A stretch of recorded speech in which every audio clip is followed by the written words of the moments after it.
स्वागत है ब्रेक के बाद। आप देख रहे हैं डीडी न्यूज पर इस वक्त। और जैसा कि ब्रेक पर जाने से पहले हमने आपको बताया था कि क्या गठबंधन में, विपक्षी गठबंधन में कांग्रेस को लेकर कुछ उहापोह की स्थिति है क्या।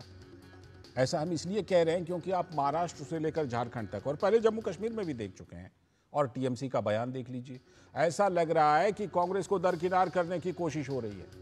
महाराष्ट्र में महायुति की प्रचंड जीत के बाद सरकार गठन की प्रक्रिया तो तेज हो गई है, लेकिन महाविकास आघाड़ी से खबर है कि उद्धव ठाकरे कांग्रेस का हाथ छोड़ने के लिए तैयार हैं। विधानसभा चुनाव में सरकार बनाने का दावा करने वाली उद्धव ठाकरे की सेना विपक्ष का नेता बनने के लायक भी नहीं बची। जाहिर है कि समीक्षा से पहले पार्टी ने एकला चलो रे का नारा बुलंद कर दिया है।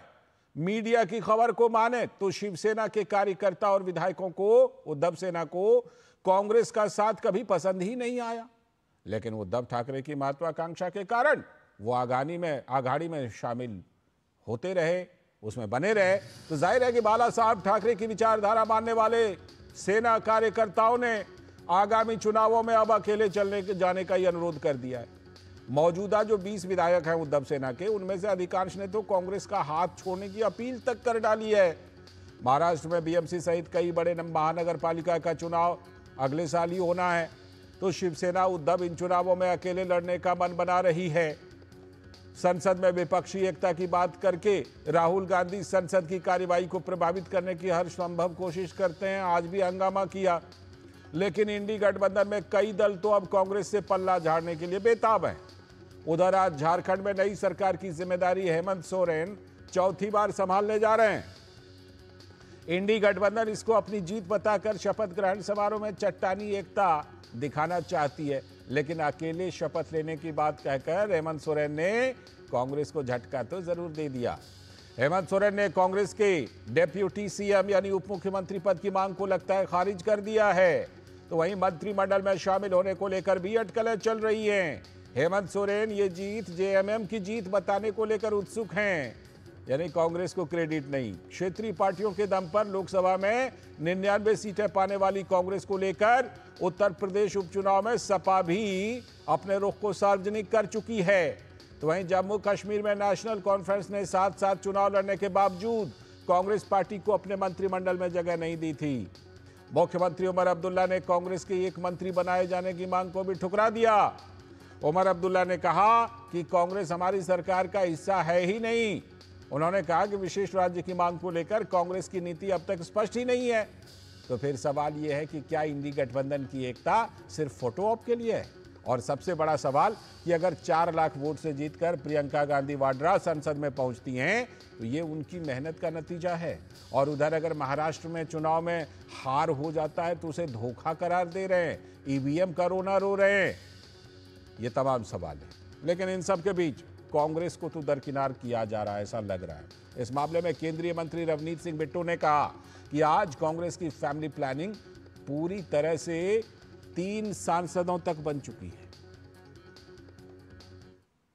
परिवार जो फैमिली प्लानिंग होती है वो फैमिली प्लानिंग पूरी हो चुकी है और परिवार टोटल सारा कांग्रेस छोड़िए सिर्फ गांधी फैमिली की पूरी फैमिली अब पार्लियामेंट में पहुंच चुकी है। श्रीमती सोनिया गांधी जी राज्यसभा में हैं और राहुल गांधी जी माननीय और हमारे प्रियंका जी लोकसभा में आज उन्होंने शपथ ली है। तो पूरा परिवार जो है वो अब पूरा हो चुका है। और सहयोगी दल क्या कह रहे हैं? देखिए, टीएमसी के कल्याण बनर्जी ने कहा कि विपक्ष में अब ताकत रहा ही नहीं, विपक्ष को मजबूत नेता की जरूरत है। Today it is necessary if you really want to fight against the BJP and the Narendra Modi, India alliance should be more stronger, and for making it stronger, one leader is required. Now, who can be the leader? That's the core question. Congress has made experience. Congress has done it. All experiments have been made, but they have failed. तो ये आपने तमाम बातें सुनी। Bharatiya Janata party तो हमला बोलेगी, उसको तो मौका मिला है, लेकिन सहयोगी दल कांग्रेस पर हमला बोल रहे हैं, दरकिनार करने की कोशिश कर रहे हैं। जो हमला नहीं भी बोल रहे हैं ना, वो बिल्कुल चुपके दरकिनार कर रहे हैं। इसी पर आज चर्चा करने के लिए हमारे साथ जुड़ रहा है खास पैनल। हमारे साथ जुड़ चुके हैं डॉक्टर कौशल कांत मिश्रा जी, जो भारतीय जनता पार्टी के प्रवक्ता हैं। बहुत बहुत स्वागत कौशल कांत जी, नमस्ते। और साथ में दुष्यंत नागर जी, जो राजनीतिक विश्लेषक हैं, कांग्रेस के समर्थन में भी बड़ी मजबूती से बात रखते हैं। नमस्कार, बहुत बहुत स्वागत दुष्यंत नागर जी आपका भी। और हमारे सलाहकार संपादक विनोद मिश्र जी तो हमारे साथ हैं ही जुड़े हुए, उन्हीं के जरिए जरा चर्चा को विस्तार देता हूं। विनोद जी, हो क्या रहा है ये कांग्रेस के लिए? सब कुछ लगता है 4 महीने में बिल्कुल पलट गया हो। एक जो कहावत कही जाती थी कि लंका में जब आग लगी थी तो चारों तरफ से हवा चलनी शुरू हो गई थी, उसी तरह से जम्मू कश्मीर, महाराष्ट्र, झारखंड, उत्तर प्रदेश, टीएमसी सब मिल करके कांग्रेस को दरकिनार करने पर लगे हुए हैं क्या? लालचंद जी, हमने लोगों ने कई बार सुना होगा कि प्राइम मिनिस्टर मोदी ने कई बार अपने भाषण में, संसद के अंदर भी और रैलियों में भी ये कह चुके हैं जी कि ये कांग्रेस पार्टी रीजनल पार्टियों पे एक तरह से बोझ बन गई, परजीवी पार्टी। तो यही वर्ड था उनका। तो उन्होंने कहा कि रीजनल पार्टी पे कांग्रेस पार्टी एक तरह से बोझ बन गई है, और जहां जहां रीजनल पार्टी के सहयोग से जो वो कुछ सीटें जीती है तो उस जीत को अपने लिए एक बड़ी कामयाबी मानती है, जबकि ऐसा है नहीं। तो अब मुझे लगता है कि ये बात अब रीजनल पार्टी के जो क्षेत्रीय छत्रप हैं उनको लगता है कि उनके दिल में भी ये चीज बैठा है जी, कि जैसे आपने देखा कि यूपी में इंडिया गठबंधन की एक बड़ी जीत हुई थी तो कांग्रेस पार्टी ने दिल्ली में उसको राहुल गांधी की एक बड़ी कामयाबी माना था और कहा था कि राहुल गांधी की एक बड़ी लोकप्रियता ने इतना कमाल किया है। महाराष्ट्र में भी कहा कि ये कमाल किया है। लेकिन उपचुनाव आते आते अखिलेश ने अपने उस अलायंस पार्टनर को एक सीट देने के लिए भी तैयार नहीं हुए। सपा ने सारे सीटों पर अपने उम्मीदवार उतारे थे। बिल्कुल।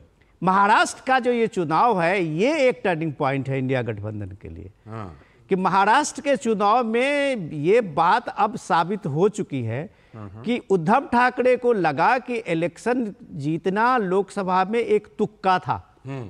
उस तुक्के में तो वो जीत लिए, 31 तो इंडिया गठबंधन की महाविकास आघाड़ी को सीटें मिल गई, लेकिन उस तुक्के को कायम रखना, ये उनको लगा कि ये पार्टी का जो बेस खत्म हो गया है, पार्टी की विचारधारा को खत्म करने का जनता ने एक तरह से सजा दी है। और जनता ने जो सजा दी है, ये बात आप देखें कि बीजेपी बार बार आरोप लगा रही थी कि बाला साहब ठाकरे की इस पार्टी को हो क्या गया। बार बार ये आरोप लगा रही थी कि वीर सावरकर को गाली देने वाले राहुल गांधी के लिए उद्धव ठाकरे के मन में किस तरह का भाव है। तो जनता ने भी ये सवाल पूछना शुरू कर दिया। और आज अगर ये जो शिवसेना उद्धव के जो एमएलए जो जीत के आए हैं और अगर वो मांग कर रहे हैं कि भैया कांग्रेस से पाला छुड़ाओ, तब भी आप आने वाला जितना कमिंग ये इलेक्शंस हैं अपकमिंग लोकल बॉडीज के, आप उसमें अपनी जगह बना सकते हैं। बाकी शिवसेना के रूप में अब एकनाथ शिंदे को ही लोग जानेंगे, उद्धव सेना को अब मानने के लिए तैयार नहीं है। बिल्कुल, ये तो लग रहा है। और ये एकनाथ शिंदे ने उधर स्थापित भी कर दिया है। स्थापित तो राहुल गांधी ने भी 4 महीने पहले किया ही था अपने आप को, कह रहा था। क्यों दुष्यंत नागर जी, राहुल गांधी जी कह रहे थे कि प्रधानमंत्री जी के कंधे को हमने झुका दिया। ठीक है, अब जिस तरह से ये खबरें आ रही हैं दुष्यंत नागर जी, ये तमाम पहले जम्मू कश्मीर से खबर आई, फिर महाराष्ट्र से आ रही हैं, झारखंड से आ रही हैं, टीएमसी अलग ताल ठोक रही है, इससे तो यही लगता है कि कांग्रेस के ऊपर संकट है और उसके सहयोगी दल ही उसको मिलकर के दरकिनार कर रहे हैं क्या? आपको ऐसा लगता है क्या? और कहीं ऐसा तो नहीं कि जिस तरह टीएमसी ने दावा कर दिया है कि अब नेतृत्व बदलो विपक्ष का, तो राहुल गांधी जी के नेतृत्व पर ही खतरा है क्या? देखिए, पहला तो टीएमसी ने ये नहीं कहा कि नेतृत्व बदलो। हाँ, टीएमसी ने ये कहा है कि नेतृत्व लाओ, नेतृत्व विहीन चुनाव मत लड़ो। अच्छा। और मैं समझता हूं उन्होंने ठीक कहा है। महाराष्ट्र में जो चुनाव था उसमें चीफ मिनिस्टर फेस नहीं था। लोकसभा का जो इंडिया अलायंस ने चुनाव लड़ा उसमें प्राइम मिनिस्टर एलियर फेस नहीं था। ये दोनों इंडिया अलायंस की बिल्कुल मैं मानता हूं गलत साबित हुई बिना फेस के जाना।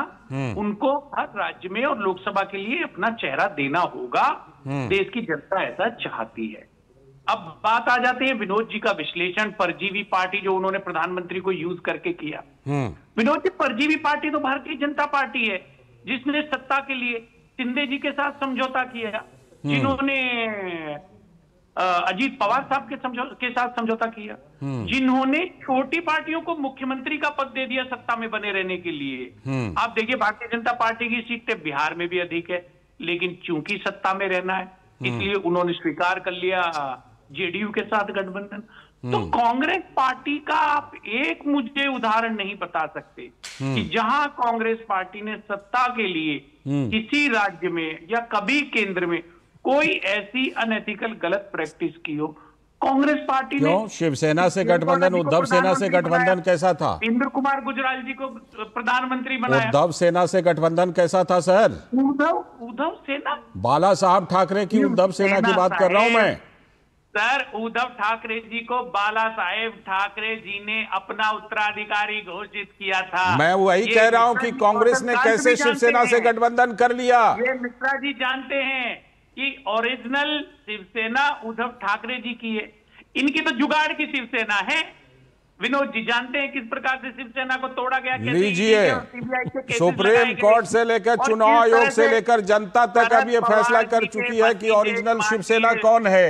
अजीत पवार जी के लिए किस तरह से कहते थे चिक्की पीसिंग, और बाद में उनको मुख्यमंत्री उप मुख्यमंत्री पद देंगे, उप मुख्यमंत्री बनाएंगे। तो ये सारी चीजें, ये सारे कारनामे तो भारतीय जनता पार्टी करती है। अच्छा। और आज देखिए किस प्रकार से शिंदे जी को यूज किया, उनके नाम पे बहुमत लिया, और अब कौशल कांत मिश्रा शिंदे जी क्या कर, शिंदे आपने अभी बात कही ना कि महाराष्ट्र में महाविकास आघाड़ी ने सीएम फेस नहीं दिया था, उसी तरह तो महायुति ने भी फेस नहीं दिया था। महायुति ने भी तो अपना सीएम चेहरा नहीं दिया था। बिल्कुल चेहरा था। शिंदे कौन था? कामकाज पे पार्टी चुनाव लड़ी। भारतीय जनता पार्टी का गठबंधन शिंदे जी के कामकाज पे चुनाव लड़ा। हाँ। और आज शिंदे जी को बेचारे को कहीं का नहीं छोड़ा। ये करते हैं। ठीक है, कौशल कांत मिश्रा जी जवाब दीजिए। है मेरा कौशल कांत मिश्रा जी, मत करिए, मित्रों के प्रति वफादार रहिए। कौशल कांत मिश्रा जी जवाब दीजिए। कह रहे हैं कि भाई देखिए, हमें जो आप कह रहे हैं परजीवी पार्टी, तो आप भी तो दूसरों के साथ सहयोग लेते हैं, और सहयोग लेकर के उन्होंने कहा कि एकनाथ शिंदे वाली हालत कर देते हैं आप।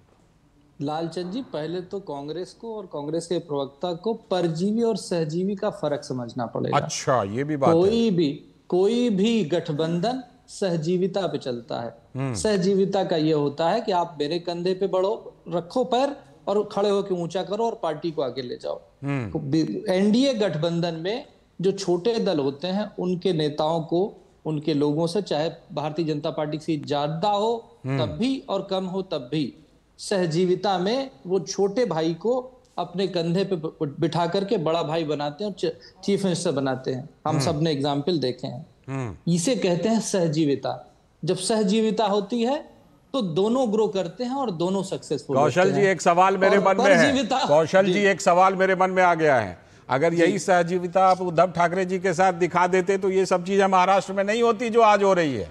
बिल्कुल लालचंद जी, समझिए, सहजीविता में दोनों में एक एसोसिएशन होता है। दोनों में पहले से ही डिसाइड होता है कि कौन क्या करेगा।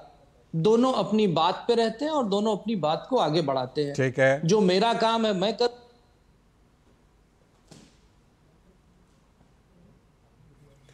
आपकी आवाज नहीं आ रही, देखिए तो कहीं म्यूट हो गया है क्या कौशल जी? देखिए तो एक बार अनम्यूट कीजिए। नहीं, मेरा हाँ, तो अब आ रही है, बोलिए पूरी कीजिए बात। तो जहां पर एक दूसरे की ग्रोथ में एक दूसरे की मदद होती है उसे सहजीविता बोलते हैं, और जहां पर सिर्फ अपने लिए लोग जीने लगते हैं उसे परजीविता कहते हैं। जैसे आपने देखा कांग्रेस पार्टी को, अगर हम देखें जम्मू कश्मीर से शुरू करें, अभी आज आपकी खबर आ रही, रांची में हेमंत सोरेन जी अकेले चीफ मिनिस्टर बन रहे हैं। हाँ, अभी तो खबर यही हटा दिया है। National Conference Abdullah family and sons की जो कंपनी है, उस कंपनी ने भी कांग्रेस को बाहर कर दिया। उत्तर प्रदेश में आप देखिए, जिस तरीके से अखिलेश जी कहते थे कि चालू पार्टी चिरकुट पार्टी, और एमपी में वो कहते थे कि अखिलेश, ये हमने देखा है। हरियाणा में हमने देखा कि किस तरीके से अखिलेश को दरकिनार किया गया था और कहां पहुंचे।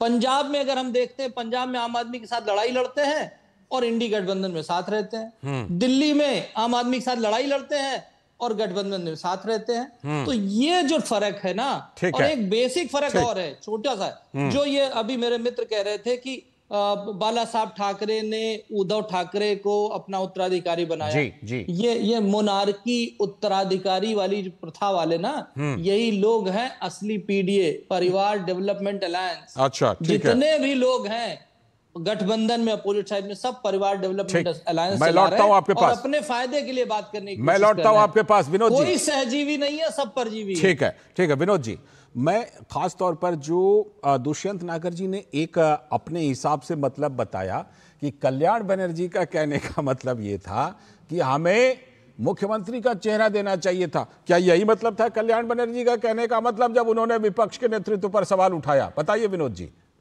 लालजी अपने नागर साहब बहुत पुराने पॉलिटिशियन, मुझे भी लगता है कि उन्होंने घुमाया है मामले को, और वो जानते हैं उस चीज को। आज के नहीं है, कम से कम मैं 25-30 साल से तो मैं भी उनको जानता हूँ। बिल्कुल। अब वो जो भी मतलब निकाले कल्याण बनर्जी का, कल्याण बनर्जी ने साफ साफ कहा है कि तुमसे नहीं होगा।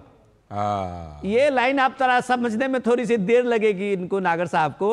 उसने कहा भैया तुमसे नहीं होगा। उसने कहा ये बीजेपी और पीएम मोदी का चैलेंज जो है वो तुमसे, वो इंडिया गठबंधन अपना टाइम खराब कर रहा है जी। और इसका उदाहरण मैं दूसरा आपको देता हूं कि पार्लियामेंट में अभी जो डिसरप्शन है और कांग्रेस पार्टी जो अडानी के मुद्दे को लेकर लगातार, आज भी सिर्फ प्रियंका गांधी जब तक ओथली थी तभी तक वो पार्लियामेंट लोकसभा चला और उसके बाद फिर कांग्रेस का शुरू हो गया। तो सीधे टीएमसी ने आके ये मना कर दिया है कि भाई एक मुद्दे को लेके आप पार्लियामेंट को इस तरह से हाईजैक नहीं कर सकते। अभी आपने जो मल्लिकार्जुन खड़गे ने 3 दिन से लगातार अपोजिशन के लीडर के लोगों को जो मीटिंग कर रहे हैं उसमें टीएमसी कभी नहीं गई।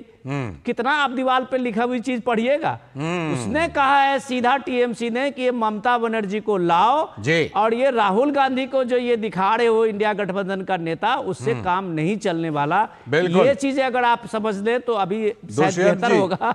आप उसको अलग तरीके से घुमा रहे हैं। बिल्कुल दुष्यंत नागर जी, वो घुमाने से काम चलेगा नहीं। कल्याण बनर्जी ने सीधे सीधे राहुल गांधी के नेतृत्व पर सवाल उठाया। ये घुमाते मिश्रा जी हैं। देखिए इंडिया अलायंस का जब गठन हुआ था आदरणीय केजरीवाल जी ने और सुश्री जलेबी हरियाणा के साथ निकल गई, अब वो बड़ा पाव पर आ गया महाराष्ट्र में। जलेबी की तरह सीधे सर, इंडिया अलायंस के गठन के बाद में सुश्री ममता जी ने और अरविंद केजरीवाल जी ने कांग्रेस अध्यक्ष खड़गे जी को प्रधानमंत्री के रूप में प्रोजेक्ट करने के लिए कहा था। पर राहुल जी के द्वारा आप लोगों ने मतलब कांग्रेस ने माना ही नहीं। राहुल जी कांग्रेस ने ही नहीं माना, बाकी सहयोगी दलों की तो छोड़ दीजिए। बाकी सहयोगी दल तो तैयार थे। पूरी बात करने दीजिए श्रीमान जी, पूरी बात करने दीजिए। अन्य दल ये सहयोगी दल ये चाहते थे, समाजवादी पार्टी व अन्य बड़ी सभी पार्टियां, कि पहले सांसद चुन के आए उसके बाद प्रधानमंत्री का पद चुने।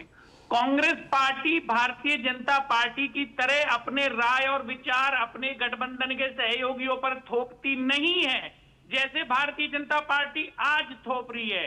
महाराष्ट्र में चुनाव जीता शिंदे जी के चेहरे पर, लेकिन अब फडणवीस साहब को थोपने का प्रयास किया जा रहा है। ममता बनर्जी की मांग की सराहना कर रहे हैं, तो जब 99 सीट जीत करके आए तो विपक्ष का नेता का पद मल्लिकार्जुन खड़गे जी को क्यों नहीं दिया? इंडिया अलायंस को हर चुनाव में नेता प्रोजेक्ट करके जाना चाहिए। मैं पूछ रहा हूं विपक्ष के नेता का पद मल्लिकार्जुन खड़गे जी को क्यों नहीं मिला? लाल जी, मल्लिकार्जुन खड़गे राज्यसभा में नहीं, राज्यसभा में हैं अभी, प्रतिपक्ष बिल्कुल अभी राज्यसभा में हैं, ये मैं जानता हूं, प्रतिपक्ष के नेता हैं वो। लेकिन क्या विपक्ष के नेता के पद पर राहुल गांधी जी को ही आसीन करना जरूरी था? आज अगर उनको नहीं आसीन करते तो टीएमसी इस तरह की बातें नहीं करती। चुना गया है श्री राहुल गांधी को नेता प्रतिपक्ष। ठीक है कौशल जी कुछ कहना चाह रहे हैं। कौशल जी। लालचंद जी, अभी नागर साहब पहले स्पेल में बोले थे कि नेता पहले डिसाइड कर लेना चाहिए तब जाना चाहिए। अभी इन्होंने जब मल्लिकार्जुन खड़गे को चुनाव प्रधानमंत्री पद के उम्मीदवार की घोषणा की तो उन्होंने कहा नहीं पहले उन्हें जीत के आना चाहिए। तो कांग्रेस वाले इसी तरीके से फ्लिप फ्लॉप करते हैं, इसी तरह से फ्लिप फ्लॉप करते हैं। इसीलिए मैंने कहा ये सीधे नहीं, जलेबी और इमरती की तरह सीधे है। गिरते तो सीधे है पर बनते गोल है, ये समस्या है। और आप देखिए सिर्फ यही नहीं, गठबंधन कहीं पर भी है कांग्रेस का फेल हुआ है, वो प्रैक्टिकल गठबंधन था ही नहीं, है ही नहीं। क्योंकि कोई भी देश के लिए, कोई भी समाज के लिए गठबंधन नहीं कर रहा है। हर पार्टी जो इंडी गठबंधन में शामिल है अपने 5 साल चुनाव की बात कर रही कि हम इस चुनाव को कैसे जीत लें और कैसे आगे बढ़े। यही सबसे बड़ी समस्या है और वो पूरे देश में सामने आई है। चाहे हम वेस्ट बंगाल की बात कर लें, चाहे केरला की बात कर लें, चाहे महाराष्ट्र की बात कर लें, चाहे पंजाब की, मतलब पूरे देश में उनका यही एक परिपाटी नजर आती है कि वो हर जगह पैरासाइट हैं। ठीक है, जबकि होना चाहिए आपका दावा है कि वो हम तो सहजीवी हैं एनडीए में, लेकिन वो परजीवी हैं, ये आपका दावा। विनोद जी, एक गंभीर सवाल जो कि मैं आपसे जरूर चर्चा करना चाहता हूं। कांग्रेस इस देश में दशकों तक सत्ता में रही है, प्रमुख विपक्षी पार्टी है। आज जिस बात पर हम चर्चा कर रहे हैं कि सहयोगी दल दरकिनार कर रहे हैं, ये कहीं ना कहीं कांग्रेस की खुद की नीतियों का नतीजा है क्या, कि कांग्रेस ने अपने आप को स्टैंड नहीं किया? मैं लालजी, यह बढ़िया सवाल आपने पूछा। स्टैंड की बात देखिए, आज प्रियंका गांधी ने ओथ ली है लोकसभा में, वायनाड से जीत के आई हैं, 4 लाख लगभग वोट से जीत का अंतर है उनका। राहुल गांधी के भी रिकॉर्ड को उन्होंने तोड़ा है, ये बड़ी जीत है। तो आज प्रियंका गांधी जब ओथ ले रही हैं, राहुल गांधी फोटो खिंचवा रही हैं और फोटो खींच रही हैं खुद प्रियंका गांधी का और उनका वेलकम कर रहे हैं, तब कह रहे हैं कि ये प्रियंका गांधी की मेहनत का जीत है। और आप अगर एक जगह उसी ईवीएम को लेके महाराष्ट्र में, हरियाणा में आप उसको ईवीएम का फॉल्ट ढूंढते हैं, उसमें टेक्निकल एरर की बात करते हैं, बैटरी चार्ज की बात करने लगते हैं, तो ये सारी चीजें अपोजिशन के दूसरे पार्टियों को भी ये लगेगा कि आप सीरियस नहीं है। आप जब समीक्षा करने के नाम पे आज हेमंत सोरेन वहां ओथ लिया है, उन्होंने सीएम पद की जिम्मेदारी संभाल रहे हैं, थोड़ी देर में उनका सारे पार्टी के लोग जा रहे हैं। तो क्या हेमंत सोरेन की जीत, झारखंड जेएमएम की जीत छोटी जीत थी? और महाराष्ट्र में कांग्रेस की और महाविकास आघाड़ी की हार बड़ी हार थी। तो महाराष्ट्र, झारखंड में जब हेमंत सोरेन की जीत होती है, उसको आप एक छोटी जीत बताते हैं, तो आप उस लीडर की तौहीन करते हैं। बिल्कुल, इसीलिए एक लीडर, एक पॉलिटिकल पार्टी ने अपनी मेहनत को, अपनी क्षमता को, अगर बीजेपी जैसी बड़ी पार्टियों को वहां मात दी है, तो जाहिर सी बात है उसकी क्षमता, उसकी बात को जनता ने माना। ठीक है, आप उसको कह रहे हैं छोटी जगह पे जीत जाते हैं, बड़ी जगह पे क्यों हार जाते हैं? तो बड़ी जगह पे आप कर्नाटक जीत को भी अपनी तरह से तौहीन कर रहे हैं। तो आपका नागर साहब अपने पार्टी के और लोगों को समझाइए कि आप जब तक इस बात की समीक्षा नहीं करेंगे कि आला कमान में फॉल्ट है, वो फॉल्ट को जब तक नहीं ढूंढेंगे, आप उसके बजाय लीडरशिप पे दोष नहीं हो तो ईवीएम को सामने में ला देंगे, तो कोई रीजनल पार्टी आपको सीरियसली नहीं लेगा। नेतृत्व को देखिए और नीति को देखिए दुष्यंत नागर साहब, ये भी बड़ी मैं आ रहा हूं, बड़ी गजब की बात है।